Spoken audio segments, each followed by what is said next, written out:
Welcome back to CannaWeek, brought to you by New Frontier Data, where we deliver the week's top headlines on cannabis and hear experts weigh in on the impacts these stories are having on the industry. I'm your host, Heather Wickline.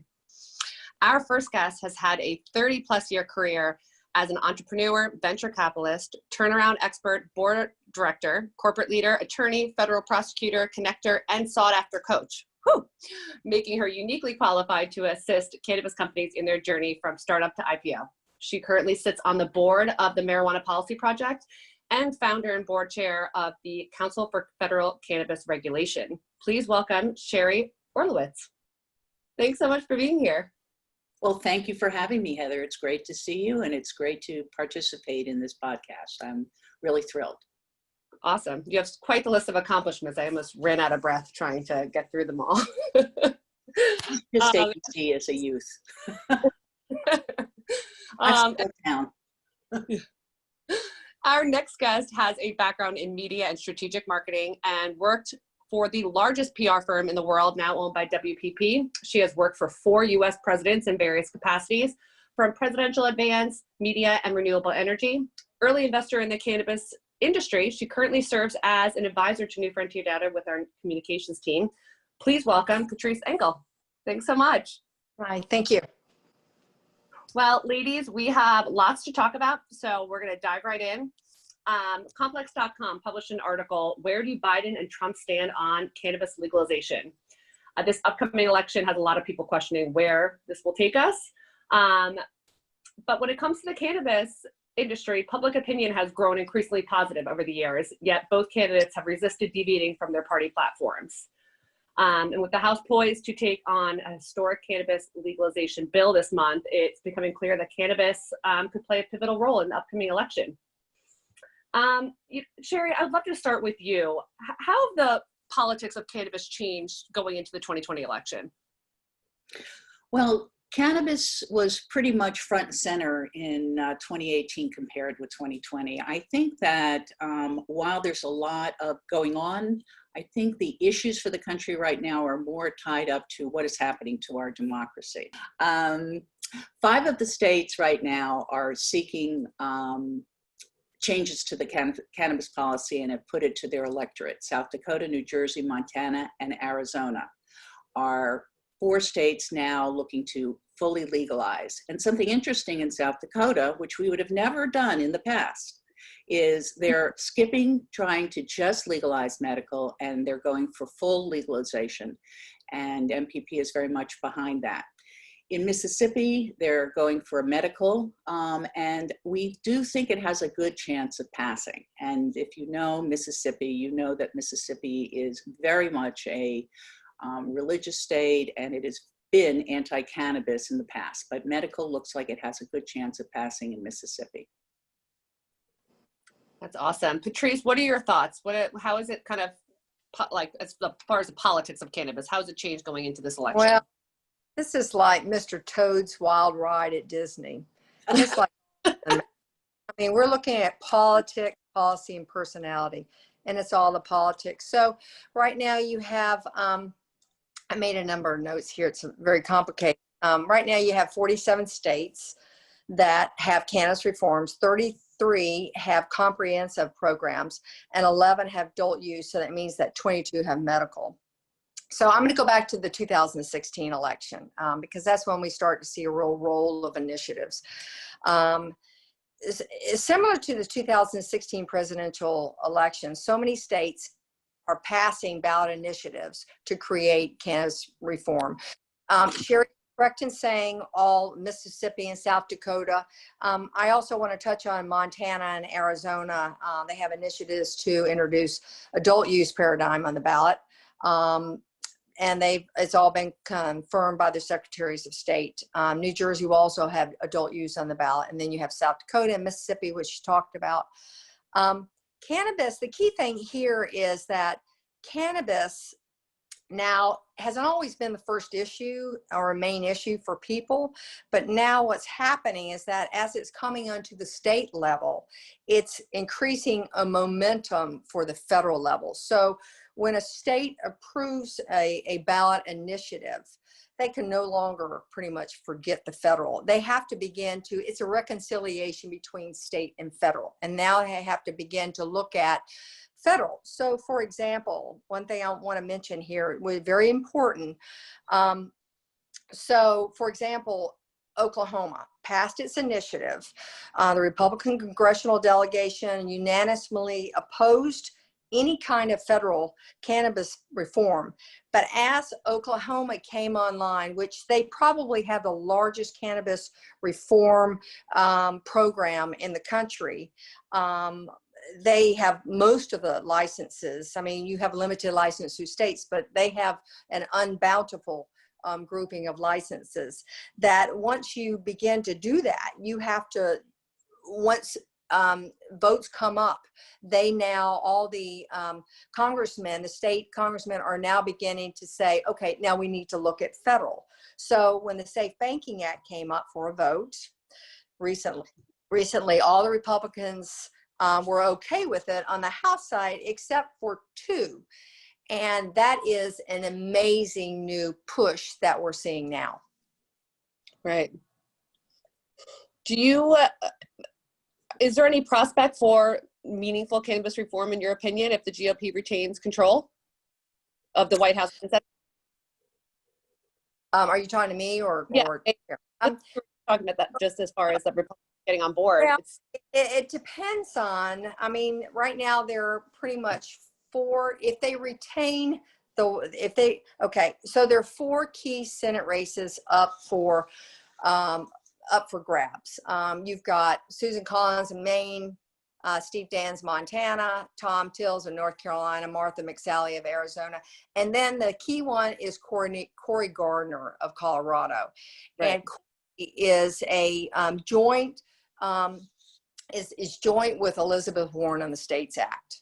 And so the key thing here is that if Mitch McConnell, who loves his hemp, he doesn't really like federal legislation, but he will support Cory on the States Act in order to keep him in office. Once again, I say it's all about politics. And so if Mitch McConnell can keep those seats open for, and they win those, then it will move, then there'll be, the Senate will remain Republican. McConnell will be the majority. And then if the president stays in, then you will have a very difficult time getting a lot of legislation passed. But President Trump, the one thing about President Trump, he's a statesperson. He believes in the States Act. But the main thing is, if it's good for economics, he's going to begin to think about it a little bit, but he's not there in federal legalization. And one thing that could be said about him is he's very unpredictable. So we never know. Right. Exactly. Well, I have been reading a lot of articles about Mitch McConnell also having a lot of closed door meetings with the cannabis industry. So I would love to be a fly on that wall. So yeah, but he's not what's there. That? He's not there. Legalization. But at least he's open to it and having, open to it behind closed doors, if that makes sense. Well, Sheri, what's your opinion? Are there any prospect for any meaningful, any meaningful reform measures with the Biden administration? Well, first I'll comment on Trump, and I'll say I think Trump's been pretty clear on his position on cannabis. He has appointed 2 attorney generals that are hostile to the industry. That's the Department of Justice. And in 4 years, he has done nothing supportive of the industry. And Cory Gardner certainly could use a boost, and he's not getting very much of a boost. A lot of discussion that was going on behind closed doors was about the Safe Banking Act. There is a chance that at the end of the year that the Safe Banking Act might come up, but I don't see it coming up in this next, hopefully, CARES Act follow-on, where money will be distributed to people who need it along with the states and so on. So personally, I don't think Trump is doing anything for the industry. I don't think he's been a friend of the industry. I think he has held off on enforcement, and he's basically maintained the status quo. I think what Vice President Biden has said in the Democratic platform is historic. We're talking about a pathway to legalization. The expungement and decriminalization of cannabis is a long time coming, and we need it, and it's going to make a huge difference. I really think it will help people to get jobs as well, which is so important when their record is expunged. And with regard to legalizing medical, we need to be able to research the plant. We need to understand its constituent parts. And I like the legislation in the MORE Act, which doesn't lay out a regulatory scheme, but basically just removes federal, the federal prohibition on marijuana. And frankly, the question of the FDA being a part of a legalization is going to be very difficult. We are currently working with the FDA on trying to regulate one molecule, CBD, and it has been I don't want to say it's a disaster, but it's been very, very difficult. And part of it is the lack of research. Mm-hmm. So I think Biden, again, is made a historic statement, and I think the Democratic platform suggests that Biden and the whole Democratic Party is open to education, and we as an industry need to try and educate, because I think that's what's going to move us forward into full legalization. There's no, and Sheri, I agree with you. There's no question that the Democratic Party is so much more supportive on this initial. And back to Biden, he's been very consistent on saying he's not quite there on legalization, but he actually chose Senator Harris, who is part of the MORE Act, and it will bring about a lot of positive things for the industry. So, you know, of course, you have a lot better chance of moving this legalization in a Biden administration than we do in a Trump administration, for absolutely sure. Right. Well, moving on, just talking about some historic bills coming up. Marijuana Moment reported House to vote on historic marijuana legalization bill. Next month, leadership announces. So the MORE Act would federally deschedule cannabis, expunge the records of those with prior marijuana convictions, and impose a federal 5% tax on sales revenue, which would be reinvested into communities that are most impacted by the drug war. Sheri, I'll start with you. How might the influence, how's the influence of the congressional debate about cannabis going into the 2020 election? Okay, so the debate, I'm going to pivot over to the MORE Act, and currently it's scheduled to be introduced September 21st. And actually, there may be an industry event surrounding it. However, we over at MPP have a belief that there is nothing to be gained right now by a vote on the MORE Act, so we're scratching our head, and we think that it may be pulled. And I'll look to you, Patrice, but we think it may be pulled before there's a vote on the floor, because Mitch McConnell has already made it clear it's not going anywhere in the Senate. And so I'm not sure what the purpose of the MORE Act is in terms of bringing it to the floor.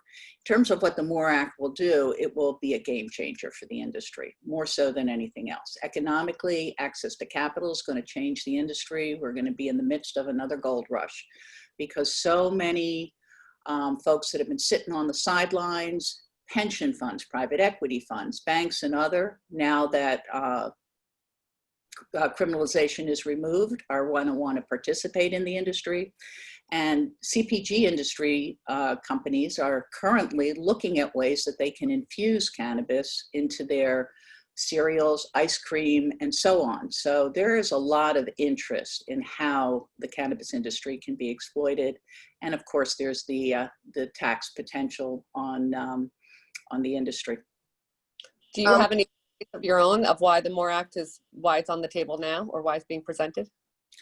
I don't. I think that what we understand, so it sort of suggests, if the theory that MPP is espousing is correct, then it suggests we're going to raise the visibility of the folks that sponsored the MORE Act, but pull it because Mitch McConnell is intransient, and I think that makes the Democrats look better.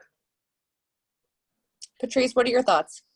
Well, I agree with a lot with most of what Sheri says, actually all of it. But I also want to add on to this is that, you know, the MORE Act was introduced by the head of the Judiciary Committee almost a year ago, Sheri, I think it was. And the reason is because, once again, we're talking about the progression of cannabis toward legalization. And there were like 61 different types of bills out there. And he wanted to make sure that his bill was going to get out there. So, and it's much more comprehensive, like Sheri says. The one thing that, and it could be pulled, I have no idea.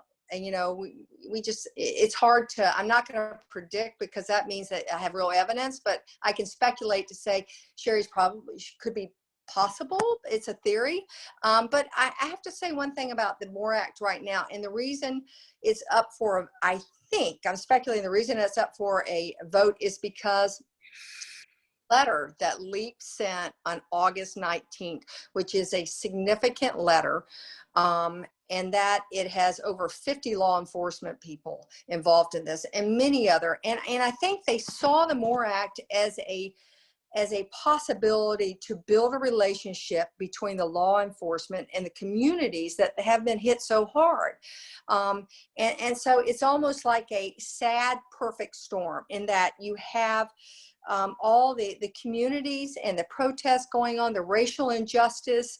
And I think that LEAP and now you also have the law enforcement that are saying, you know, nobody likes us, but yet we've been spending all our time on all this piddly marijuana criminalization, and it's hurt all these communities.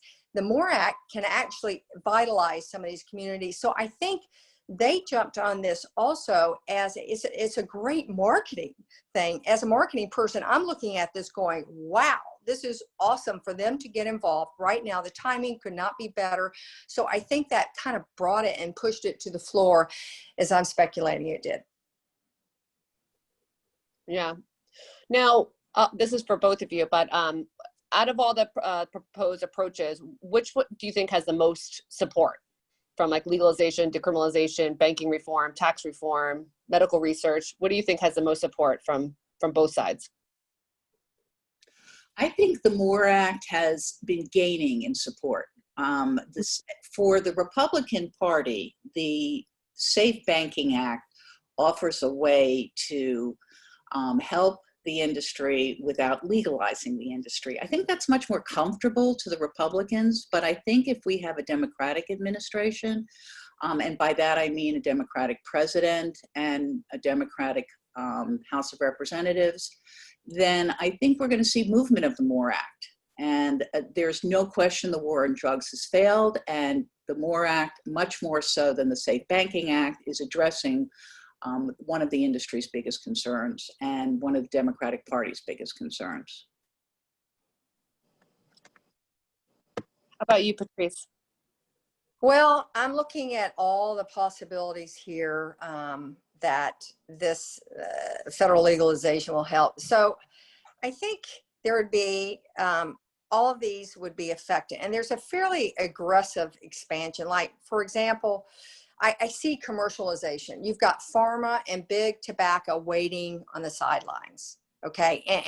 And so therefore they're going to come in and they're going to start working with the states, and they're going to be looking at, you know, obtaining some of these licenses. So it's going to be a much more robust program. And also on the testing side, which is where I got tested, which is really a very dear to me. I got involved with Steep Hill early on.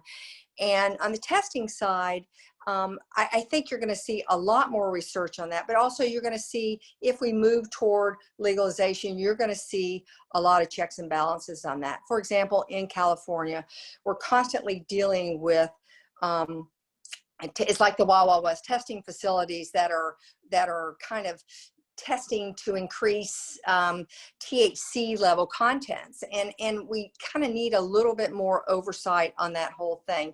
You're going to see tax reform.